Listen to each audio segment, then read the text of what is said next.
Bien, vamos a continuar con la segunda parte del circuito receptor de AM y vamos a ver lo que seguía a continuación de la etapa amplificadora de frecuencia intermedia, que es el circuito detector de AM. El detector es el circuito que va a demodular, es la parte del circuito que va a extraer la información de la señal modulada en amplitud,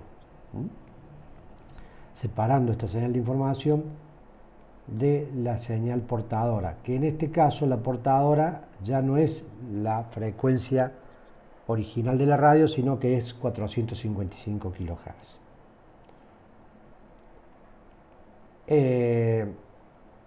La señal recuperada debe contener las mismas frecuencias que las de la información original, o sea, evidentemente yo tengo que tratar de recuperar el audio que originalmente se había modulado en el transmisor. El demodulador o detector, en este caso, es un circuito bastante elemental, circuito básico, que está constituido por un diodo. El diodo es este que dice aquí D1, que es un elemento semiconductor que permite la conducción únicamente cuando la entrada es más positiva que la salida.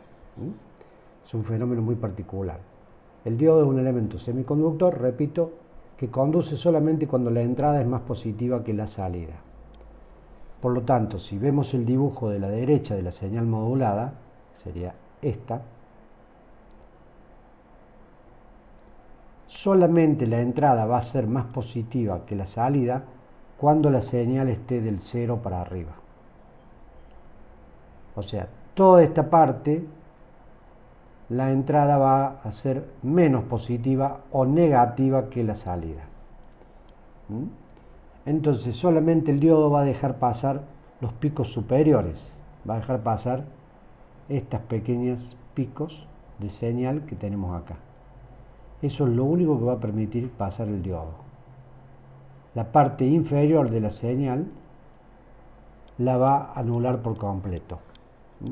Por eso decimos que modulamos en doble banda lateral, pero solamente la información usamos una banda lateral y usamos la banda lateral superior, que serían los picos positivos de la señal. Y los picos negativos los descartamos. ¿En dónde? En el detector. Acá este dibujo que tenemos acá marca los puntos en los cuales conduce el detector, que son los picos positivos, como habíamos dicho, de la señal. Y acá al final está más o menos la señal que se recuperaría a la salida del diodo. Como vemos, la señal que se recupera a la salida del diodo todavía tiene muchas variaciones, no es una señal limpia, ¿no? No es una señal, ponerle seno clara o una señal de audio más clara. ¿Por qué? Porque tiene restos de frecuencias altas, de alta frecuencia. Para eliminar todas esas frecuencias altas que me molestan, se coloca un filtro pasabajo que está compuesto por este capacitor que hay acá y la resistencia del circuito en serie, y ese filtro pasabajo limpia todos esos rizados de la señal, todas esas pequeñas variaciones, y me deja la señal de audio pura, que es lo que yo buscaba. Así es como trabaja simplemente el detector de audio de un circuito de AM. Es bastante básico y elemental, y por eso, como dijimos, era muy sencillo de fabricar.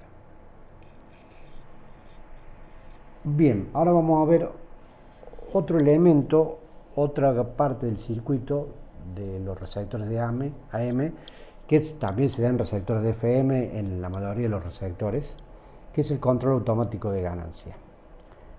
El control automático de ganancia, tal cual lo dice el nombre, es un circuito electrónico que me va a regular la ganancia del receptor en función del nivel de señal. ¿Para qué sirve esto? Bueno, esto sirve para compensar las variaciones de la señal de entrada.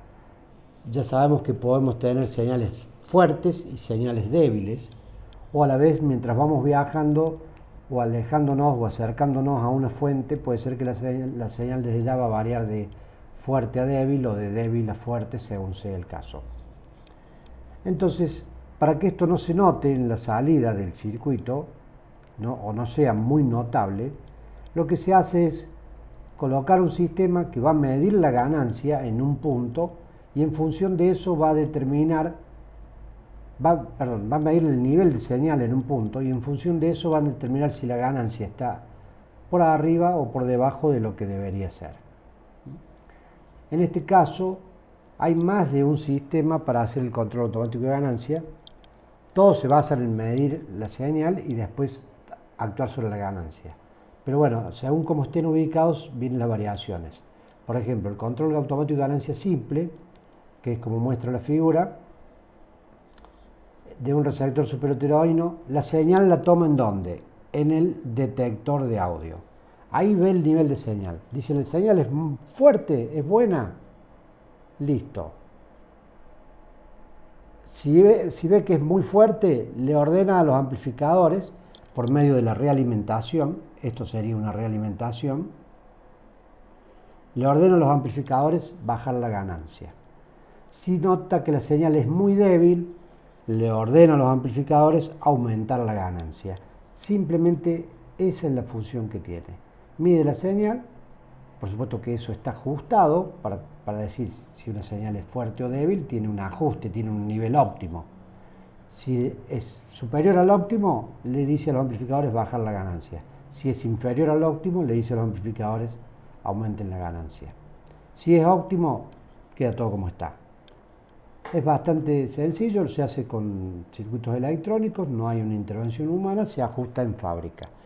Por supuesto que el control automático de ganancia no es infinito, llega un punto en que la señal puede ser muy débil y ya no tengo más ganancia para darle a los amplificadores, entonces la señal igual se va a perder. O una señal muy fuerte que por más que ponga la ganancia de los amplificadores al mínimo, me va a saturar igual. Pero mejora bastante el comportamiento de los receptores, este control automático de ganancia. Este que vimos es el CAG simple. El CAG de morado, el control automático de ganancia, el simple se usa en receptores poco costosos. Pero lo que tiene es que comienza a aumentar tan pronto como la intensidad de la señal recibida es mayor que el ruido térmico del receptor. O sea, como que este tipo de control automático de ganancia puede ser que trabaje con el ruido y no necesariamente solamente con señal. Entonces, el CAG de morado evita que el voltaje de realimentación del CAG llegue a los amplificadores de RF o IF hasta que el nivel de RF pase una magnitud predeterminada. ¿Tá? Lo vamos a repetir. El primero que vimos, el CAG simple, lo que hace es, trabaja siempre, pero la señal puede ser un ruido. Si es un ruido, a lo mejor la ordena amplificar y eso va a ser malo o contraproducente. En cambio, el CAG de morado hace que solamente cuando tenga un nivel de RF suficiente actúe sobre la ganancia. Si no, no toca. Cuando tenga un nivel de RF suficiente, se supone que no, lo que está tomando no es el ruido. Hay otro circuito más de control automático de ganancia, que es el control automático de ganancia directo. Un problema inherente de los anteriores que vimos es que como están tomados en el detector, los niveles óptimos, ya la corrección se hace cuando la señal pasó, no antes de que la señal llegue al detector.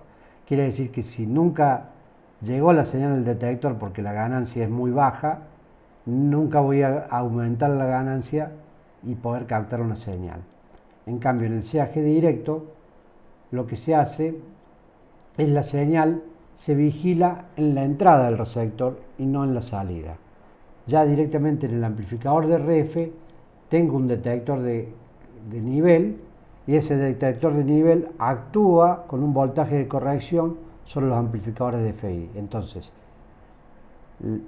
ya mido la señal a la entrada y no en el detector de audio que ya el efecto ha pasado. Esa es la diferencia entre el CAG directo y los otros anteriores, tanto el simple como el de morado. Bien, Otro receptor que tiene sus particularidades, este no se usa para la AM comercial, pero sí se usa para distintos receptores de AM, por ejemplo, de banda lateral única y demás que trabajan en la banda de HF, de 3 a 30 MHz. Recordemos que la banda de HF, como dijimos, la frecuencia de imagen puede ser un problema.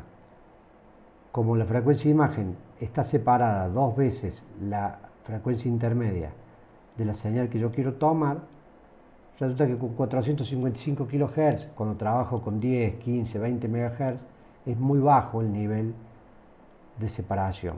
Por lo tanto, lo que se hace es una doble conversión.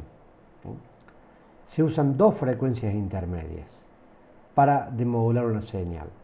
Generalmente la primera FI es de 10.625 MHz. 10.625 MHz. Lo que hace que la frecuencia de imagen se alige al doble. 10.625 por 2 me va a dar 21.25 MHz de la RF deseada. Y después la segunda FI es en 455 kHz, como ya venimos acostumbrados. El circuito básicamente es así. Vamos a ver que tenemos dos mezcladores convertidores, un primer mezclador convertidor acá y un segundo mezclador convertidor acá.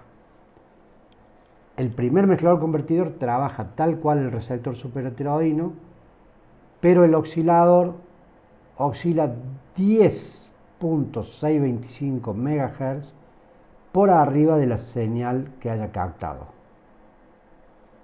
Supongamos, si acá capte 10 MHz más 10.625, el oscilador local trabaja en 20.625, este primer oscilador local. De tal forma que la diferencia me dé 10.625, que es la que va a dejar pasar este filtro pasabanda. La señal después de 10.625 se mezcla acá con una que oscila a 10.625 más 4.55. Cuando tenemos la diferencia que va a ser 4.55, este filtro solamente deja pasar la señal de 4.55 y ahí venimos con toda la etapa amplificadora de FI, que en este caso es segunda FI, porque el primer descenso que ocurre